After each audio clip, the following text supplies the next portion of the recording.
अस्सलाम वालेकुम नाज़रीन। ईरान इसराइल की जंग के हवाले से अपडेट्स ये हैं कि इस वक्त खुफिया राब्ता कारी की एक ख़बर सामने आई।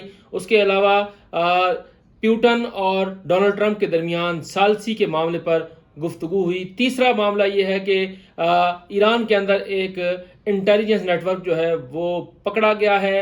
और चौथा मामला ये है कि एक बड़ा नुकसान इसराइल को ताज़ा तरीन हमले में हुआ है। इसकी तफसीलात आपको बताते हैं। अब तक की सूरत हाल ये है कि इसराइल की तरफ से मुसलसल ईरान पर हमले किए जा रहे हैं और ईरान की तरफ से भी मुसलसल जवाब दिया जा रहा है। OIC का एक अहम तरीन इजलास इस्तंबुल में तलब कर लिया गया है। आइंदा हफ्ते वो इजलास हो रहा है। पाकिस्तान से वजीर खारजा इसहाक डार भी उस इजलास में शिरकत करने के लिए जा रहे हैं। दूसरी तरफ जो इस्लामी ममालिक हैं, सऊदी अरब और तुर्की की तरफ से राब्ता किया गया है, ईरान के साथ मुकम्मल इज़हार यकजहती किया गया है। इराक़ के वज़ीर आज़म ने भी राब्ता किया है सदर पज़ेश्कियान के साथ और उन्होंने उनको मुकम्मल तौर पर अपनी तरफ से यकीन दहानी कराई है, इज़हार यकजहती किया है। सूरत हाल ये है कि जैसे मैं बता रहा था कि ईरान और इसराइल के एक दूसरे पर हमले जारी हैं। अब तक की जो इतलात हैं उसके मुताबिक इसराइल ने जो हमले किए हैं उसमें 244 के करीब ईरानी शहरी जो हैं वो शहीद हुए हैं। उसमें ये बताया जा रहा है कि ईरान के एक और इंटेलिजेंस सरबराह शहीद हो गए हैं। उनके नायब सरबराह थे वो भी शहीद हुए हैं और कुछ और शहादतों की इतलात है। दो जोहरी साइंसदानों की शहादतों की इतला के साथ कुम के करीब जो जोहरी तनसीब है उसको भी निशाना बनाया गया है इसराइल की तरफ से आज सुबह के औकात में। दूसरी तरफ ईरान की तरफ से भी एक भरपूर जवाब जो है वो दिया गया है इसराइल को। और हैफा में जो उनकी ऑयल रिफाइनरी थी उसको बराह रास्त निशाना बनाया गया है। ये बताया जा रहा है कि तकरीबन अरबों डॉलर का नुकसान हुआ है। और अडानी ग्रुप जो इंडियन ग्रुप है उसकी सरमायाकारी भी इससे शदीद मुतासिर हुई है। इसके अलावा इसराइल के मुख्तलिफ शहरों में ईरानी मिसाइल्स गिरे हैं जिसकी वजह से एक बड़ी तबाही बताई जा रही है। अब तक की इतलात के मुताबिक 24 घंटों के दौरान 20 के करीब जो इसराइली हैं वो इस मिसाइल हमले में मारे गए हैं और 100 से जायद जख्मी बताए जा रहे हैं। लेकिन इसराइल में बहुत ज़्यादा सेंसरशिप है, सहाफ़ियों पर पाबंदी है, इंटरनेशनल मीडिया को जाने की रसाई नहीं दी जा रही, बल्कि इसके साथ साथ जो इसराइली मीडिया है उसे भी बाज़ जगहों पर रोक दिया गया है। तो इसलिए मुसद्दिक़ा इतलात जो हैं वो सामने नहीं आ रही।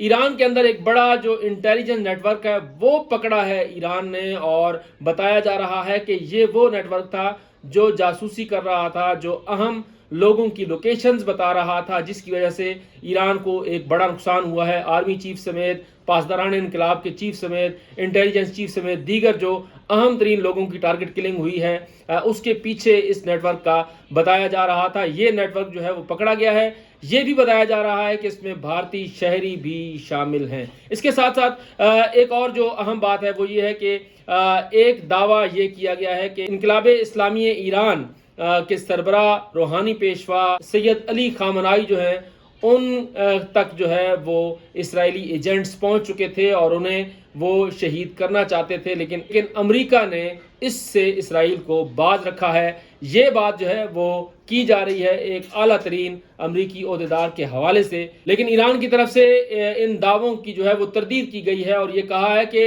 इसराइल हमारा खुला दुश्मन है। इस तरह की धमकियों से और इस तरह की बातों से वो हमारे अज़म को जो है वो पस्त नहीं कर सकता, वो हमारे अज़म के सामने कोई दीवार या खौफ खड़ा नहीं कर सकता। इसके साथ अब दूसरी बात यह है कि 10 किलोमीटर तक वाक की है ईरानी कौम ने। इनकलाब चौक से लेके आज़ादी चौक तक एक तवील वाक की है। वहाँ पर जश्न गदीर मनाया जा रहा है और जश्न गदीर को एक रोज़ के बजाय अब एक हफ्ते तक मनाने का ऐलान किया गया है। और वहाँ पर जो आयतुल्लाह सैयद अली खामनाई की तरफ से खिताब किया गया है उसमें उनका जोश व वल्वा बताया जा रहा है कि बहुत दीदनी जोश था उनका और वो मुबारकबादें वसूल कर रहे हैं जो शहादतें हुई हैं उस पर। और वहाँ पर किसी किस्म का गम नहीं मनाया जा रहा, बल्कि उसे जो अब तक शहादतें हुई हैं उन्हें कौमी सलामती पर अपनी जान निछावर करने का एजाज़ समझा जा रहा है। जो हमारे आला अफसरान शहीद हुए हैं या शहरी शहीद हुए हैं وہ ملت ایران کے لیے شہید ہوئے ہیں اور ایران کے لیے شہید ہوئے ہیں، اس لیے یہ ایک اعزاز کی بات ہے کہ وہ شہادت کے رتبے پر فائز ہوئے ہیں۔ اب یہاں پر ایک اور بات اہم ہے، وہ یہ ہے کہ صدر ٹرمپ اور صدر پیوٹن کے درمیان رابطہ ہوا ہے اور 15 منٹ سے زائد گفتگو ہوئی ہے۔ اس گفتگو میں خطے کی صورتحال، خصوصاً اسرائیل اور ایران کی جو جنگ ہے، اس حوالے سے چیزوں پر غور کیا گیا ہے۔ رشیا کی طرف سے پوزیشن بالکل واضح کر دی گئی ہے کہ وہ ایران کے ساتھ کھڑا رہے گا۔ البتہ ایک بات پر اب تک دونوں رہنما متفق ہوئے ہیں، اور وہ بات یہ ہے کہ اگر ثالثی کی کوشش رشیا کرے گا تو امریکہ اس کو تسلیم کرے گا، اور اس حوالے سے اپنا اثر و رسوخ جو ہے وہ اسرائیل پر بڑھایا جائے گا۔ صدر ٹرمپ نے پیوٹن کی ثالثی کی کوشش کو خوش آئند قرار دیتے ہوئے اسے تسلیم کیا ہے۔ اس کے ساتھ ایک اور جڑی ہوئی خبر یہ ہے کہ اسرائیل اور ایران کے درمیان خفیہ رابطہ کاری کی اطلاعات آئی ہیں، جنہیں یکسر مسترد کیا ہے ایرانی وزیر خارجہ عباس عراقچی نے۔ انہوں نے کہا کہ کسی قسم کی کوئی خفیہ رابطہ کاری جو ہے وہ نہیں ہوئی۔ یہ خبر اسرائیلی میڈیا کی یا اسرائیلی ایجنٹوں کی پھیلائی ہوئی خبر ہے، جس کا بنیادی مقصد ایرانی قوم کے مورال کو ڈاؤن کرنے کی ایک سازش ہے۔ یہ سازش بری طرح ناکام ہو چکی ہے۔ ہم ہر لحاظ سے تیار ہیں اور اس وقت تک ہمارے یہ حملے جاری رہیں گے جب تک اسرائیل جو ہے اپنی اس جارحیت سے باز نہیں آتا، پشیمان نہیں ہوتا، اور ایران کے ساتھ ساتھ وہ جو کچھ فلسطین میں کر رہا ہے اس سے رک نہیں جاتا، تب تک ہم یہ حملے جاری رکھیں گے، کسی قسم کی ثالثی کو قبول نہیں کریں گے۔ اور اس کے ساتھ ساتھ ڈونلڈ ٹرمپ کی طرف سے جو تنبیہ کی گئی تھی، اس تنبیہ کو بھی ایران نے اڑا دیا ہے۔ ایران نے واضح کر دیا ہے کہ اسرائیل کے ساتھ امریکہ جو ہے بالکل جڑا ہوا ہے۔